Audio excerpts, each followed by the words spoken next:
Hey everybody, Lindsay Adler here, and today I'm going to show you how I use the Westcott Optical Spot to create a stunning beauty image.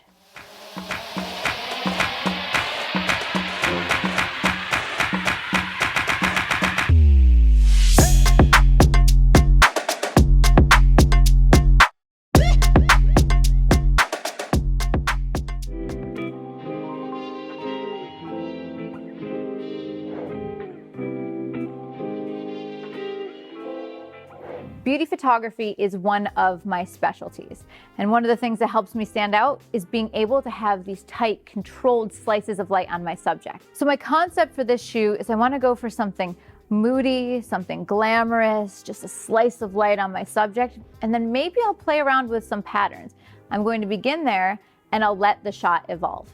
So my first light, the very first light I'm going to use, of course, is going to be the optical spot. And I'm going to use the leaves in the spot itself in order to create a shape that I think will flatter the subject's face. So let's begin there.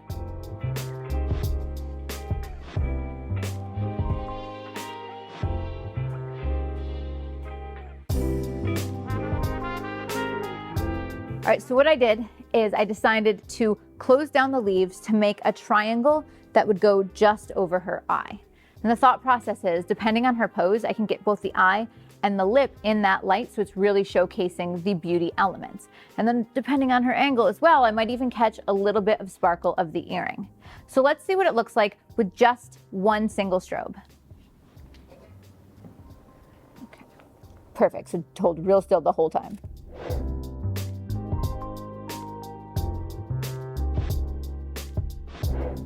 One of the things I love about this light is because it is so hard and it is so focused, it creates beautiful specularity on the makeup. So you can see those like little sparkles on her eye makeup and the shine on the lips.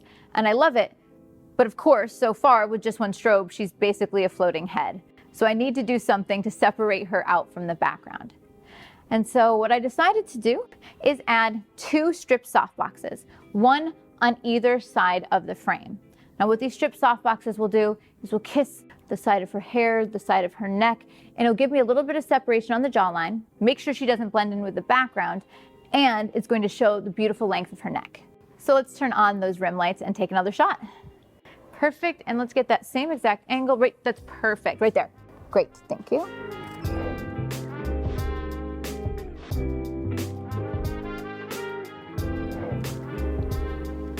Oh, I love it. All right, so to be honest, I could stop here. Like this would be fine as a shot.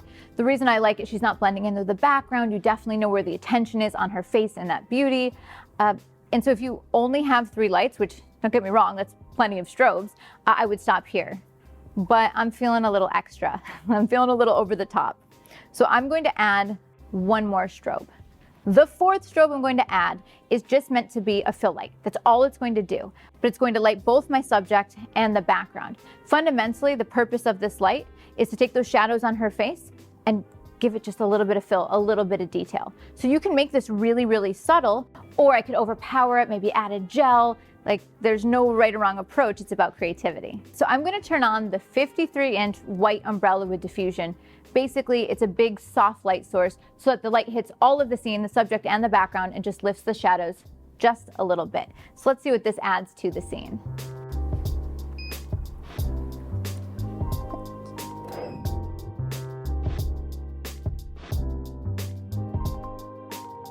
All right, as it is with this light right now, it looks good, but I definitely lost a lot of the moodiness.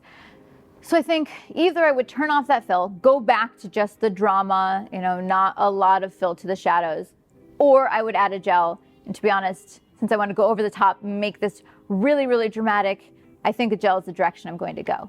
So I'm going to add a cyan gel to that umbrella. And remember, gels show up most in shadow areas, so it's going to show up on her face and in the background. So let's add the gel.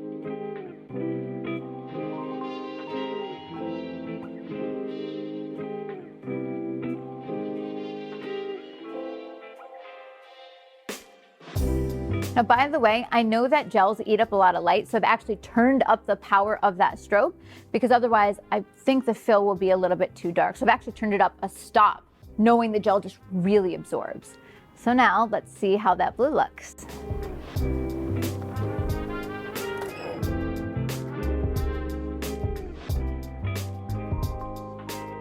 All right, this is much closer to what I was envisioning. So what we have is we've got that optical spot on her face, and I've used the leaves to make a triangle just around her eyes and her lips. Then she's blending into the background, so I added the 2-strip softboxes to carve her out and really give a beautiful kiss of light to her features. And then to add a little bit more, add a kiss of color to the scene, I've added a 53-inch umbrella with diffusion and a cyan gel to fill in the shadows. So those are my core ingredients. And then of course, it comes down to getting the right expression and the perfect pose. So let's get that shot. Okay, so can I get a little shoulder up? Perfect, just like that. Oh, I love that. Now lean this way just a little bit. I'm gonna get the opposite eye. Lean this way just a smidge, right there. Beautiful. Okay, and chin back. Good, let's go even more. Right there, beautiful. Long neck, great. Perfect, let me sharpen the edge even more. Beautiful. And now look your eyes over here. Great, let me just get those lips, perfect.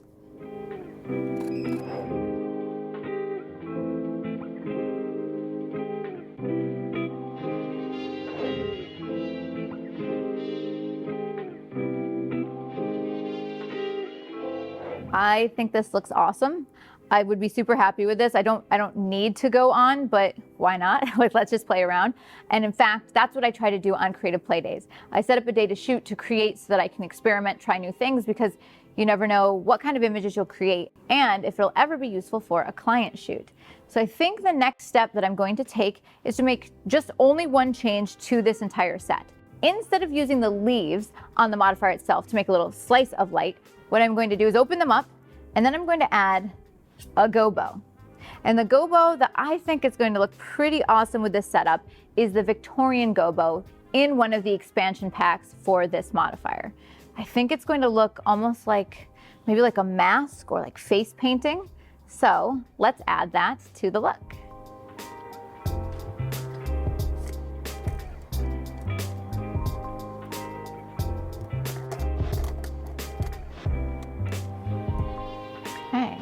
Now let's sharpen it up a little.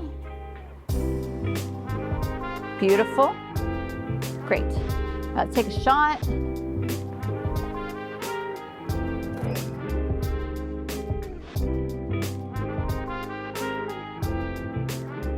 It almost gives me the look and feel of like a Victorian gate or some pattern where the light is kind of coming through, but then modernized. And vintage modern, or taking pieces of the old and adding it to the new, is kind of my specialty. So I love what this looks like, but one of the things I'm paying attention to is those lines of the Victorian Gobo. Sometimes they cross the eye. So what I'm going to look for as I pose her and as I get the shot is maybe where part of the swirl comes around her eye, or maybe where she's catching the light, because of course the eye is the most important part in this scene.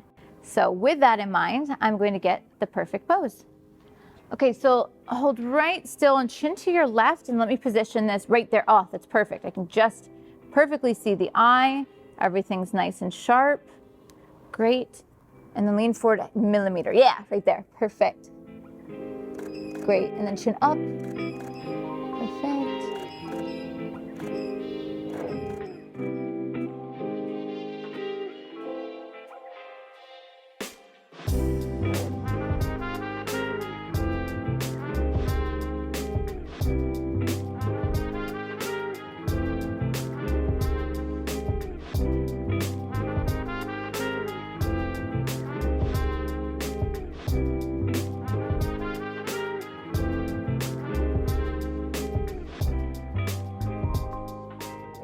I love the shots that we just created, and it makes me really excited because this isn't just the Westcott Optical Spot. I actually partnered up to help design this modifier because I wanted to create a modifier to give people control that they never had before with studio lighting.